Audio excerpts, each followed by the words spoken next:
Qual o tamanho da soberania de Deus? Ainda que o Senhor seja grande na vida de um cristão, a glória dele não pode ser restringida a seu relacionamento com ele.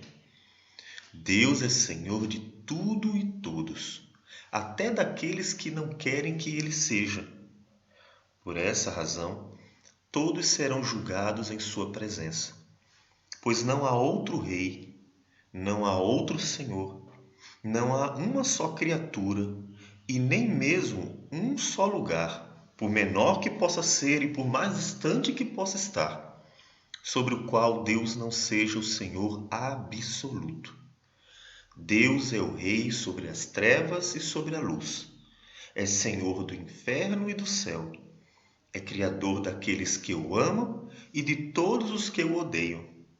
Ele é o soberano de todo o universo, visível e invisível, porque dele e por meio dele e para ele são todas as coisas. A ele, pois, a glória eternamente. Amém. Romanos 11:36. Deus logo revelaria sua soberania ao grande imperador Nabucodonosor. O capítulo 2 do livro do profeta Daniel nos revela como Deus conseguiu perturbar a alma de Nabucodonosor, invadindo o mais profundo e íntimo de seu ser, para dar-lhe um sonho que muito o atormentou. O rei ficou tão atordoado com o sonho que fez um pedido jamais exigido por alguém. Daniel 2, versículo 10.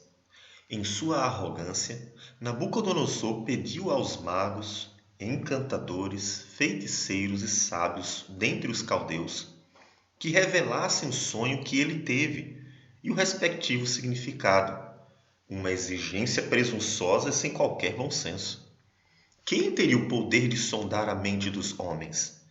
Não há mortal sobre a terra que possa revelar o que o rei exige, nos diz Daniel 2,19. Lhe disseram todos, mas ele não deu ouvido. Mas a resposta não foi suficiente para acalmar o coração do imperador, que ordenou a morte de todos os sábios em seu reino. Nabucodonosor se considerava tão grande, mas não conseguia dominar nem mesmo seus ânimos. Se achava tão poderoso, mas era incapaz de compreender seus sonhos. Deus começou a glorificar a si mesmo e faria isso por meio de apenas 4 humildes servos fiéis e um sonho. Ninguém era capaz de atender às exigências do imperador, nem mesmo ele podia interpretar o sonho atordoador que teve. Diante do impraticável, tendo todos reconhecido a impossibilidade de resolver a questão, o Senhor se ergue para glorificar seu poderoso nome perante o império. Daniel se adiantou para impedir a morte dos sábios da Babilônia, dentre os quais estariam eles, Daniel, Ananias, Misael e Azarias. O profeta roga ao rei que lhe dê um tempo determinado, a fim de que a ordem do imperador fosse satisfeita, exatamente como ele queria. Enquanto isso, Daniel pede a Ananias, Misael e Azarias que orem pedindo misericórdia ao Deus do céu sobre este mistério. Daniel 2,18. Ele sabia que somente o Senhor poderia revelar o sonho do rei. E parece-nos que Daniel também sabia que o sonho realmente provinha de Deus, no propósito de revelar alguma coisa importante para todos. Ao recorrer à oração, Daniel reconhece a plena dependência de Deus e também professa a certeza de que não há impossíveis para Deus.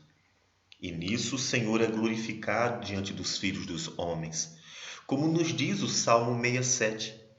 Seja Deus gracioso para conosco e nos abençoe, e faça resplandecer sobre nós o rosto, para que se conheça sobre a terra o teu caminho, e em todas as nações a tua salvação.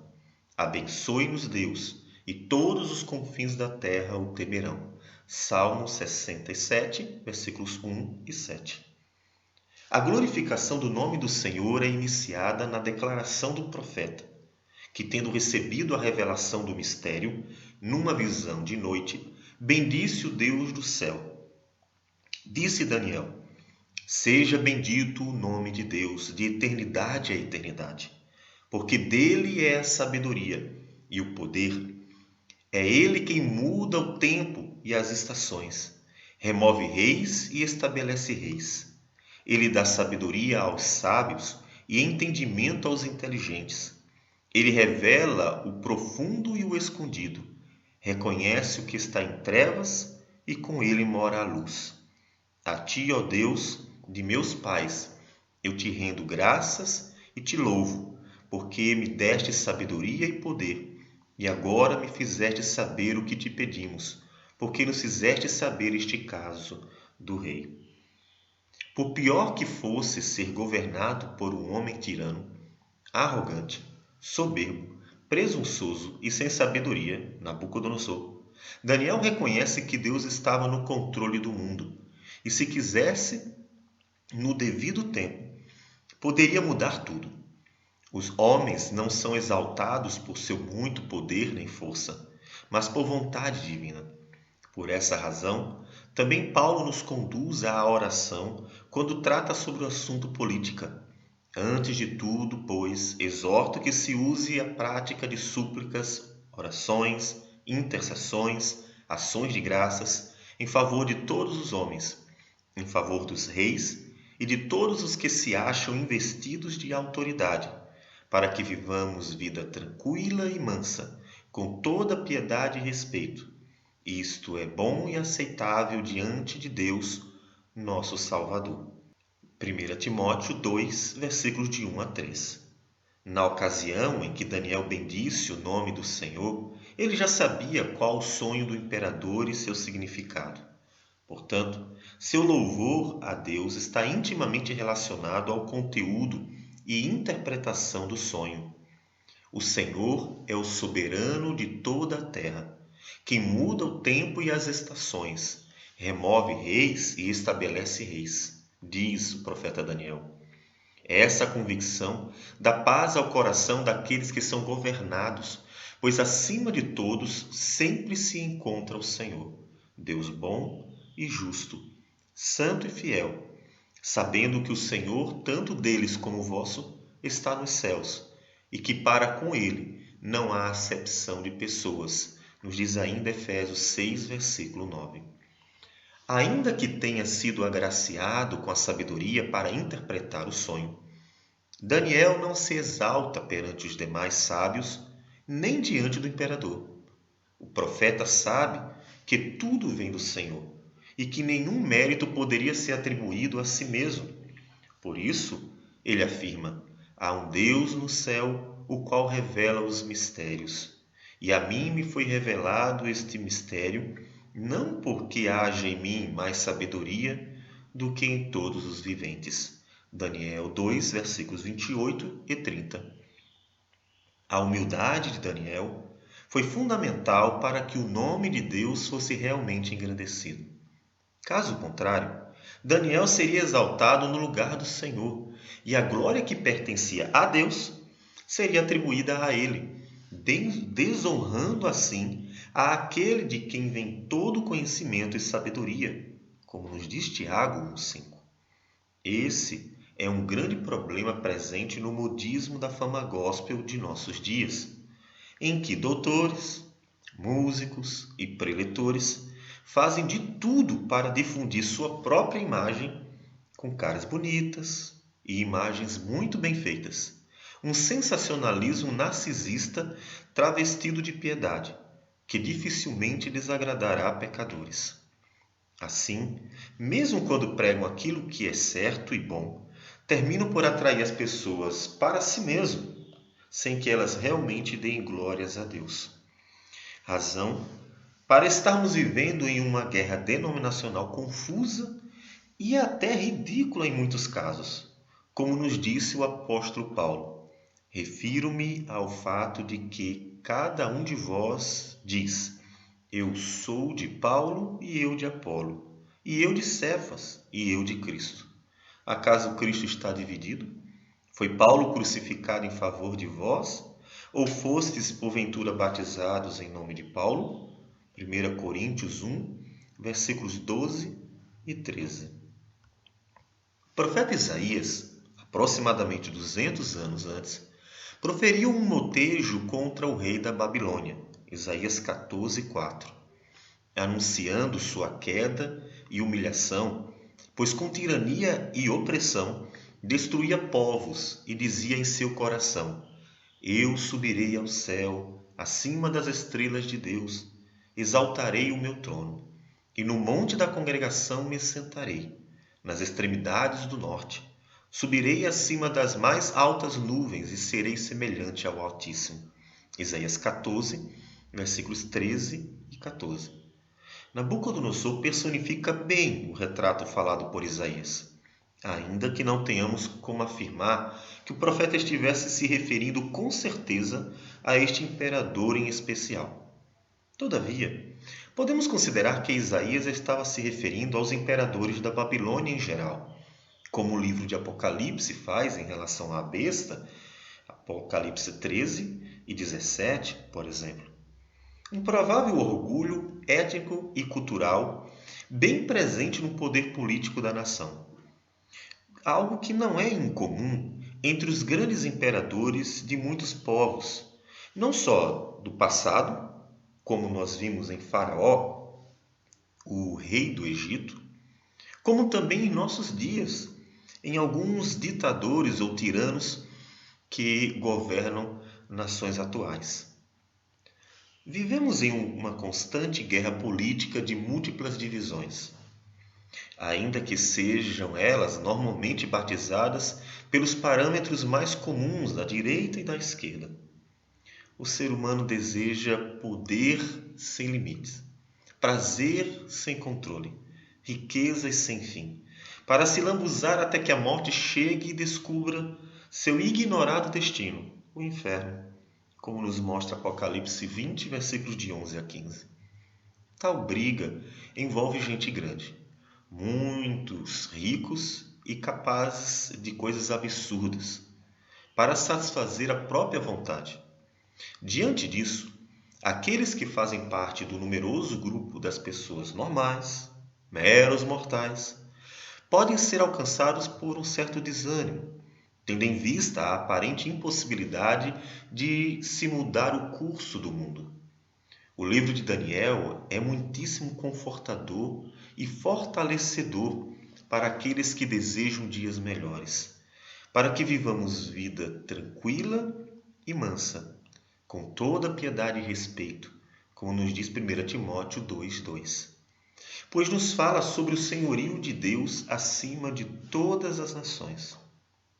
Não importa quão grandes sejam aqueles que querem dominar o mundo, Deus sempre será o soberano de toda a terra.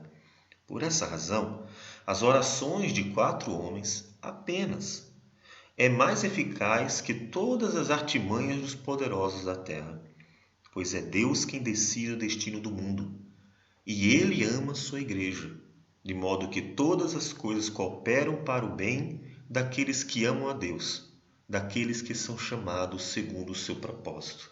Romanos 8, 28. O sonho de Nabucodonosor revela a soberania do Senhor sobre os reinos e sobre o curso da humanidade. Do Senhor provinha a grandeza do rei, a quem o Deus do céu conferiu o reino, o poder, a força e a glória. Caso contrário, Nabucodonosor não passaria de um homem comum. Mas por que Deus revelou o sonho ao rei em vez de falar diretamente por meio de seu profeta? Em uma terra de pagãos, a palavra do Senhor, Deus de Israel, não teria qualquer valor. Quando Moisés e Arão foram até Faraó, a fim de anunciar a palavra de Deus, o rei do Egito ridicularizou a mensagem e rejeitou a ordem divina para que libertasse o povo de Israel. Êxodo 5, versículos de 1 a 9. A dureza de coração do homem o impossibilita reconhecer naturalmente a voz do Senhor. Então, Deus manifesta sua real presença por meio de sinais miraculosos de poder, como fez com o Egito, em Êxodo 5:15. Esse é o propósito dos sinais: chamar a atenção dos pecadores para a palavra do Senhor, como nos diz Hebreus 2:4. Contudo, uma vez que Nabucodonosor fosse convencido de que Deus falara com ele, todos os demais seriam obrigatoriamente convencidos também. O modo, então, como o cenário é historicamente construído, não deixa brechas para qualquer dúvida sobre a presença da ação divina em meio a um povo pagão.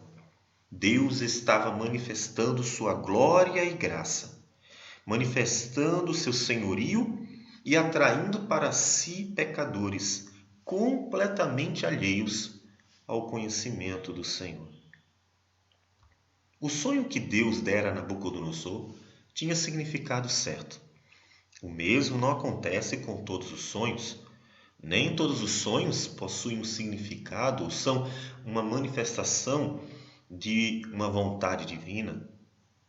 Mas este falava algo em especial. Diferente do sonho dado a Faraó nos dias de José, em Gênesis 41, o sonho de Nabucodonosor era uma revelação sobre dias distantes. Nele, o sonho revela 5 reinos que sucederiam um ao outro, consecutivamente, até a chegada de um reino que não será jamais destruído, diz Daniel 2:44. O início do cumprimento daquilo que fora revelado no sonho se deu ainda nos dias de Daniel e foi registrado no livro do profeta, Daniel 5:30. Pois os medo-persas invadiram e conquistaram a Babilônia. Em Daniel 6, quem está governando agora é Dario, o rei Medo, que se assentou no trono em lugar de Belsazar, o filho de Nabucodonosor. Por meio do sonho de Nabucodonosor, Deus revelou a transitoriedade dos reinos dos homens, contrastando com a permanência do reino de Deus, que subsistirá para sempre. Os reinos passariam, e com ele toda a glória dos homens e os enganos de seus falsos deuses. Mas àquele que está sentado no trono e ao Cordeiro seja o louvor e a honra e a glória e o domínio pelos séculos dos séculos, diz Apocalipse 5:13. Enfim, o próprio imperador reconhece a glória do Deus de Israel, dizendo: certamente o vosso Deus é o Deus dos deuses e o Senhor dos reis e o revelador de mistérios. Daniel 2:47. Daniel e seus 3 amigos estavam longe de sua pátria, mas não distantes do Senhor, Criador dos céus e de toda a terra. Portanto, a segurança do povo de Deus não deveria ser depositada em uma terra, mas naquele que a prometeu, Deus. O profeta João Batista advertiu sobre o perigo de se depositar confiança em elementos aparentes, como a genealogia, Mateus 3, versículos de 7 a 10, pois o Senhor sonda os corações, e é estes que devem ser agradáveis a Ele. A segurança do cristão encontra-se no amor de Deus, Romanos 5:8, em sua graça superabundante, Romanos 5:20, na justiça do justo e justificador Jesus e nas promessas feitas à igreja, Romanos 8. Por isso, não importa quem estará no poder político das nações, Deus sempre estará acima de todos para governar tudo conforme sua boa, agradável e perfeita vontade. Romanos 12:2, Romanos 13. Sendo assim, a igreja deve desenvolver a prática de súplicas, orações, intercessões, ações de graças em favor de todos os homens, em favor dos reis e de todos os que se acham investidos de autoridade, como nos diz Paulo em 1 Timóteo 2, de 1 a 2. Muito antes mesmo, e até em lugar de pensar em agir e reagir às mais diversas conjunturas políticas. É assim que Deus é glorificado no curso do mundo, e é desse modo que o cristão encontra paz em meio às crises políticas. Portanto, quando tudo estiver mal a seu redor, Clame a Deus e descanse o coração naquele que é justo e não faz acepção de pessoas.